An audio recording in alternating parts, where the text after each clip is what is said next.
大家好，我係偉仔。Medicube 嘅 Booster Pro X2 喺香港正式發售，偉仔就自費率先購入咗呢部新嘅儀器。究竟佢嘅原理、操作方法同上一代嘅有啲咩分別？使用體感有啲乜嘢唔同？偉仔今日都會同大家詳細分享。開始之前，歡迎大家追蹤呢個頻道以示支持。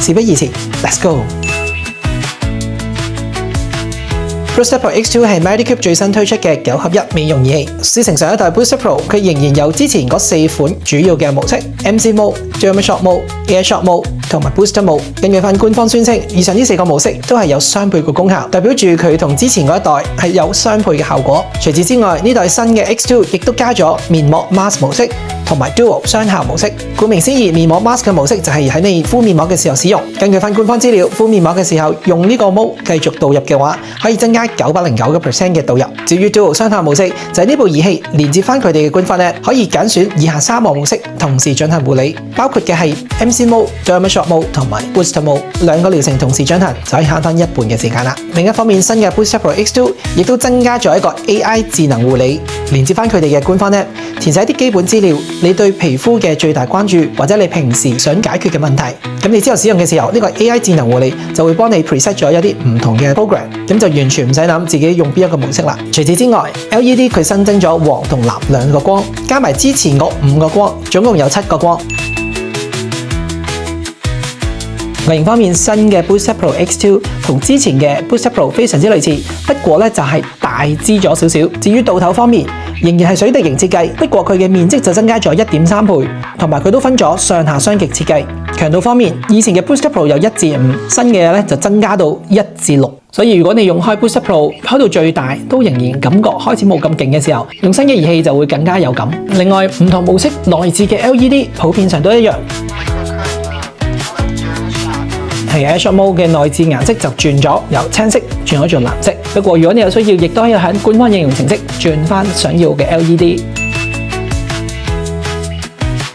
呢部 Booster Pro X2 佢嘅操作方法都同之前嗰代非常之相似。新嘅 Booster Pro X2 長按開關，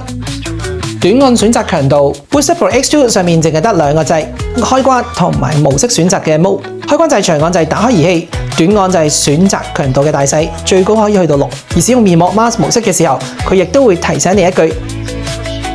要敷好咗面膜先可以用。唔同模式嘅操作方法都係同上一代大同小異。選擇好模式，搽好精華就可以喺面上面慢慢咁碌。除咗 Air Shock Mode 係乾面使用之外 ，MC 同 Derma Shock Mode 就係搽導入精華 ，Booster 就係搽你自己平時嘅護膚產品，跟住就慢慢喺皮膚上面打圈咁樣去進行導入。之前有啲留言就話用 Booster Mode 導入，令到塊面生好多粒粒，可能好多朋友就係都好似搽咗你哋嘅護膚產品，先至開始慢慢喺塊面度導入。我個人認為，當你全面搽晒精華之後，有機會碌完呢一 part， 下半部皮膚嘅精華就已經乾晒，你見咗乾晒就會額外再補。你淨係用手搽，淨係用1泵嘅份量 ，Booster Mode 導入嘅時候用咗3至4泵，對皮膚嚟講咧就負荷太大啦。至於偉仔我用 Booster Pro X2 嘅時候，無論係 MC、Derma Shock 或者係 Booster Mode 都好，我用嘅時候都會將精華直接滴響導頭上面。每次碌面嘅時候，淨係碌一小區域，大概可能1至2分鐘左右。一個區域嘅精華吸收完之後，當導頭乾嘅時候，就將新嘅精華1、2滴滴響導頭上面，進行另一個區域嘅導入同埋拉提。某程度上就可以將你嘅皮膚吸收力最大化，但係又唔會過量，導致你生粒粒。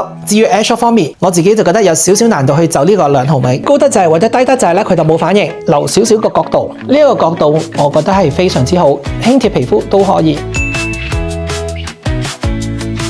講咗咁耐，呢部新嘅 Booster Pro X2 究竟係咪真係同舊嘅 Booster Pro 有咁大嘅分別呢？咁作為美容神同事嘅偉仔就親身示範咗，將2部儀器同一個模式喺左右兩邊面同時進行，睇下2部體感上有啲乜嘢分別。測試嘅時候，我就將 Booster Pro 校到最高嘅5度，而 Booster Pro X2 我就校到最高嘅6度。使用 Air Shock 嘅時候，我個人覺得2部儀器個痛感分別上唔算好大。MC Mode、Derma Shock Mode 都會明顯感覺到新嘅6度係比舊嘅5度微電流係強咗好多，尤其是係眼袋下面嘅面頰、太陽穴、嘴角呢幾個地方係特別感覺強烈，好似直入骨髓咁誇張嘅。而我其中一個驚喜嘅係佢新儀器嘅 Derma Shock Mode 係比以前強咗好多。我記得2年半前 Booster Pro 啱啱出嚟嘅時候，包括埋以前 EMS 儀器嘅功能，舊嘅 EMS 微電流強度係非常之強烈。呢部 Booster Pro 嗰時出嘅時候，我就覺得冇以前 EMS 咁勁，但係新嘅 Booster Booster Pro X2 佢嘅 Diamond Shot Mode 好明顯地強力咗好多，唔知係咪因為佢係導頭雙極嘅設計，以前古早年代 EMS 儀器佢亦都係雙極設計，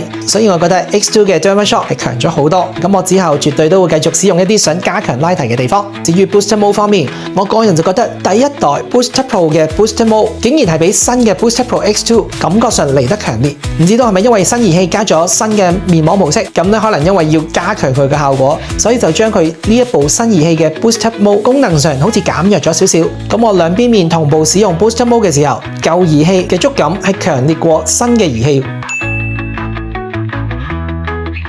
至於新儀器 Mask 面膜模式，咁由於舊嘅儀器佢係冇呢個模式嘅，咁我做呢個模式比較嘅時候，就用翻舊儀器嘅 Booster Mode 強度5度，去同新嘅面膜 Mask 模式6度去進行比較。因為我都想有一個科學求知嘅精神，我就用咗一個皮膚檢測儀去檢測我使用面膜之前兩邊面頰嘅皮膚狀態，跟住兩邊面各自用儀器碌面，最後咧再檢測埋當下嘅皮膚狀態，睇下會唔會有好大嘅分別。咁呢個 Mask 嘅模式我就一刀不剪碌咗20分鐘，睇下兩邊面嘅結果會唔會有好大嘅分別。咁 Mask 面膜模式好明顯，有某啲區域係皮膚特別有感嘅，例如眼袋下面嘅面頰、太陽穴同埋嘴角位置。使用嘅時候，當我開到6度，都有明顯嘅感覺。碌面嘅時候，我發現呢兩部儀器原來佢哋嘅1分鐘係有些微嘅分別，不過我就冇特別用一個計時器去睇下邊一個先係準嘅5分鐘。另外碌面嘅時候，亦都個溫馨小提示，就係大家千祈唔好着白色衫，因為我自己碌面嘅時候，面膜嘅精華就滴咗落件衫度，非常之崩潰。呢一點大家要小心啊！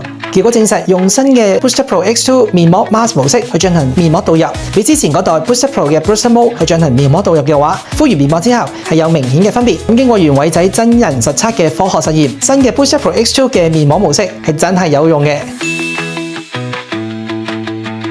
Booster Pro X2 值唔值得購買呢？我個人認為，如果你 Booster Pro 之後未入手過任何嘅美容儀器，呢代新嘅 X2 我都覺得值得入手。雖然佢個功能上有4個模式都係重複，不過效能上我覺得有啲模式都係有明顯著嘅分別。不過如果你之前可能已經入手咗 HIFU Catch-Up Plus、Ultra Tune 等等呢啲唔同嘅儀器嘅話，我個人覺得勤力啲使用舊嘅儀器反而仲好。第三類，如果你係一個非常之繁忙嘅人，或者係個好懶惰嘅人，你想以最短嘅護理時間，但係有最大嘅功效嘅話，呢部新嘅儀器都係非常之適合你，因為佢嘅 Dual Mode 雙效模式可以同時使用2個模式進行皮膚護理，咁對一啲非常之忙、非常之懶嘅人嚟講就非常之適合啦。最後，如果你係一個超級中意敷面膜嘅人，呢部儀器就一定要入手啦，因為啱啱經過咗我自己真人嘅實測，呢個面膜 Mask 模式喺導入方面絕對係比上一代更加有效，係明顯睇得出吸收力係比之前嗰代嘅 Booster Mode 更加加強。如果你係成日敷面膜嘅話，就非常之適合你啦。不過用任何美容儀器都好，大家記得勤力持之以恆使用，咁先會令到儀器發揮最大嘅功效。